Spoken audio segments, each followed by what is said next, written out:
She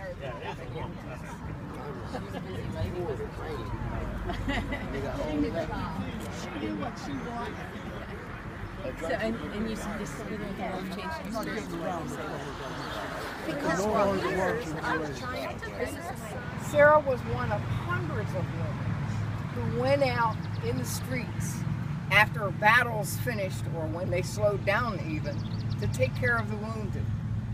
And when you think about what that involved, you need to know some statistics. There were over 27,000 wounded men in the Battle of Gettysburg. All of them. We really do honor all of them. Think about what they had to contend with. But Sarah gave us a reason to give her a special tribute because she recorded what she saw and what she felt as the town was bombarded and invaded. She had no idea that generations from them, people would be reading what she wrote, writing for no other reason than to aid in whiling away the time filled with anxiety, apprehension, and danger. And after the danger had passed away, the practice of noting down the occurrences of each day. That's how she saw it. Sarah's record was publicized, was in a show called You Are There. If you remember that show, raise your hand. You Are There. Walter Cronkite narrated it. It was a radio show first, and then it became a TV show. When it came to Gettysburg, the text used in that show came from Sarah Broadhead's diary. And that's the first time the public really was introduced to Sarah. Ken Burns, who made Sarah a national figure in the Civil War series in 1990. I wonder sometimes how many people living in Linwood watching that series knew that Sarah Broadhead lived down on Garfield Avenue. Unknown. As to where she was buried, the question of where were Sarah and Joseph buried went around the block a few times. Our record said she was buried in Pleasantville, and there was more than one source that said they were buried in Pleasantville. Jim and Rosanna Klaus, where are you, Jim and Rosanna? There they are, right there, from Gettysburg, asked if we could tell them where Sarah Broadhead was buried, a battlefield guide at Gettysburg. When they did the research then and came down to show us. It's ironic to us that Hazel Broadhead, one of the founders of the Historical Society, had passed away, and we couldn't find her either. Well, she's right there. It's not surprising that it took a battlefield tour guide to tell us where she was buried, and we were very appreciative. Sarah deserved a place in history.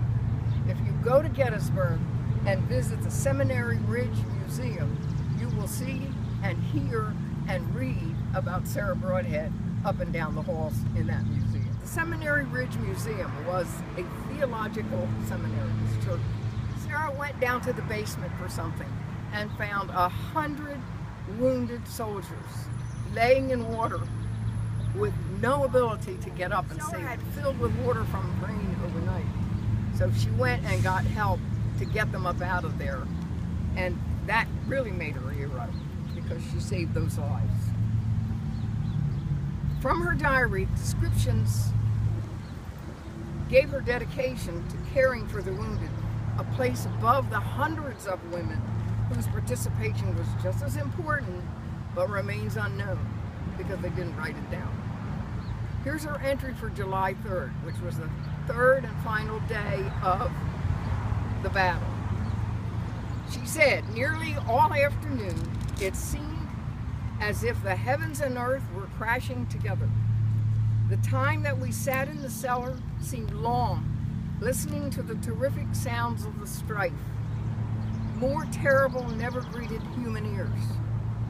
We know that with every explosion and the scream of each shell, human beings were hurried through excruciating pain into another world, and that many more were torn and mangled and lying in torment worse than death, and no one able to extend relief. Families in Gettysburg, the Broadheads took wounded soldiers into their home to get them out of these overcrowded hospitals, and the Broadheads had 3 men in their house to care for. On July 12th, her entry talks about one of them. One of my patients grows worse and worse and is gradually sinking to his long home. I love that. Isn't that beautiful? She had 200 copies of her diary made later because so many of her family and friends were asking, how was it? What happened? How did you survive? Gathering is really to say, to honor this woman and to express our thanks to the contributors who made this historic marker possible. I would like to introduce the front row people up here who are Sarah's descendants. 2 great-granddaughters are with us, Thelma Lopez and Janet Kinney. If she starts telling a story, remember that you may have to run.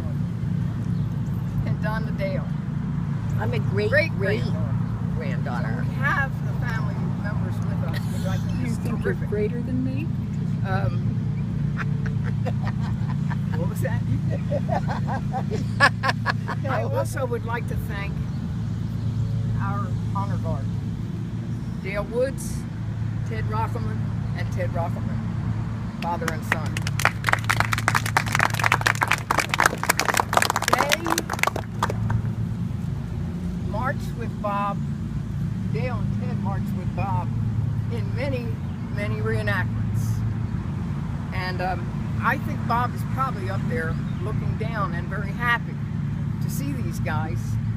And I appreciate their coming because I don't know, Bob was as interested in Sarah Broadhead and the whole story of her family.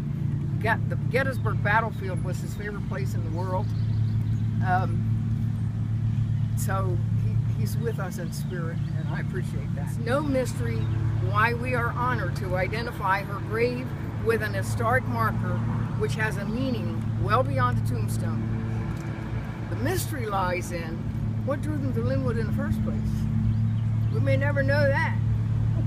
Their residence was only for 15 years, but they were active. They purchased a home next to Seaview Baptist Church in 1887. Joseph was elected to the Borough Council in 1889. How did he do that in 2 years? We don't know. They sold that Shore Road home. It was a big home. It's not there anymore. In 1900, Joseph bought and sold properties throughout that end of Linwood, which was called Seaview at that time, and advertised the sale of this land in Philadelphia newspapers.